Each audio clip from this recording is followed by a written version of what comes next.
अरे देवियै रे देवियै जय जाती देवियै हमरे गुलबियै के खोज देती देवी नहीं नहीं नहीं नहीं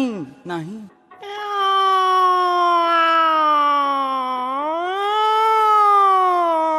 हिन्न हिन्न मच्छर काटे भिन्न भिन्न मक्खी लागे गुलबिया प्रकट हो दूर संकट हो ध्राम ध्रूम धम धा ध्राम ध्रूम धम धा ओ प्रकट हो।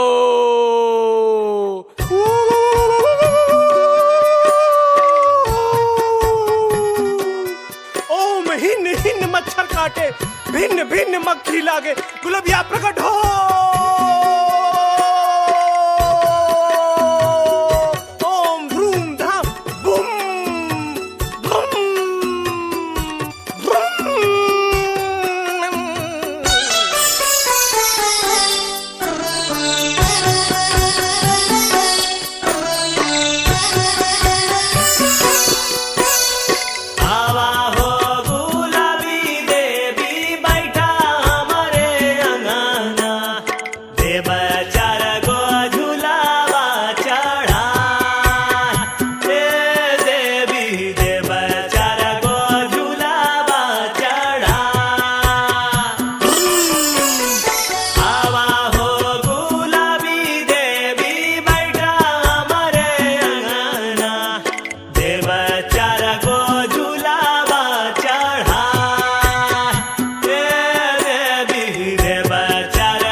की व्यवस्था कर दू लेते का है ना इता हमारे गंजिया में 1500-1600 चिल्लर हुआ चिल्लारा के गोबारा से घराली पावई भरा धाका दूधा दे बचाड़ा देवी भरा धाका दूधा दे बचाड़ा।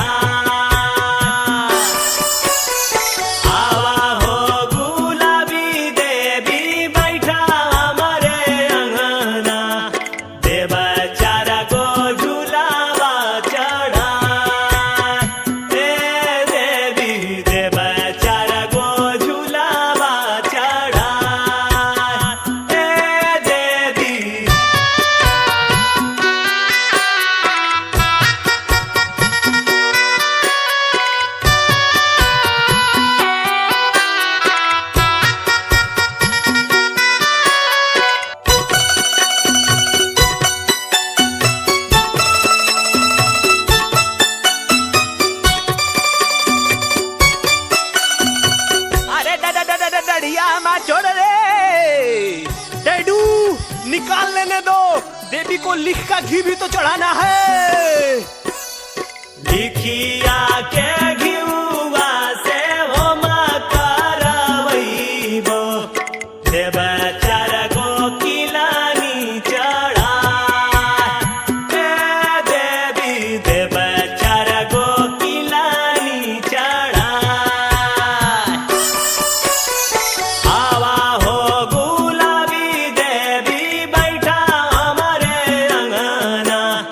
देव चार को झूलावा चढ़ा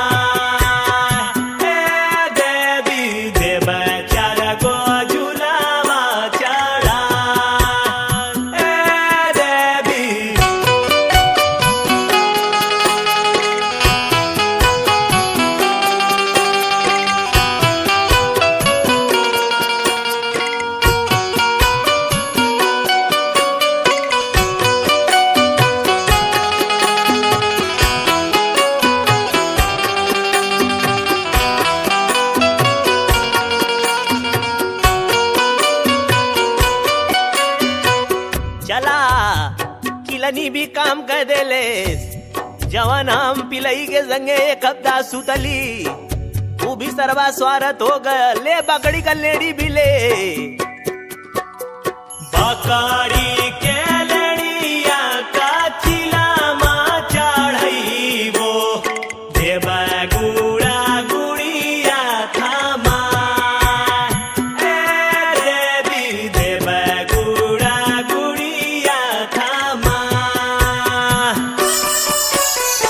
आवा हो गुलाबी देवी बैठा हमारे अंगना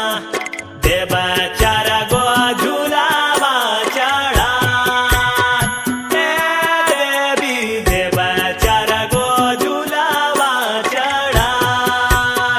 देवी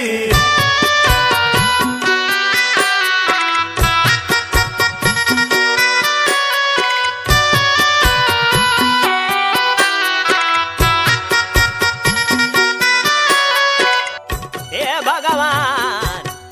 गड़ही का पानी खोजत खोजत जिंदगी हमार खराब हो गई सूखा इसका पड़ल बाय अच्छा ले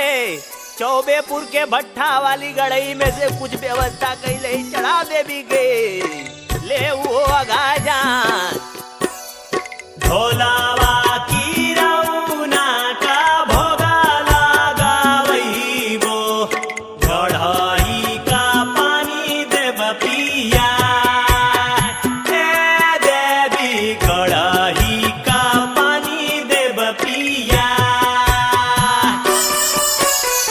आवा हो गुलाबी देवी बैठा हमारे अंगना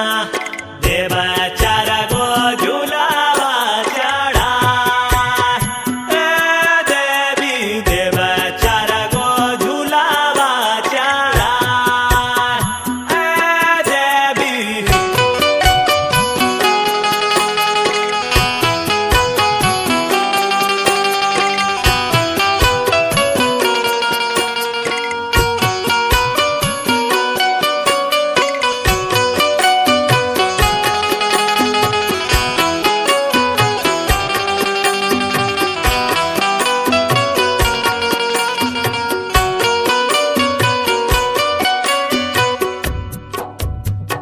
हे देवी अब हमको शक्ति दो अब मैं कलुआ का नाश करूंगा और तुम्हारे घर में घुस के कलुआ को बांस करूंगा तथास्तु। तोहारे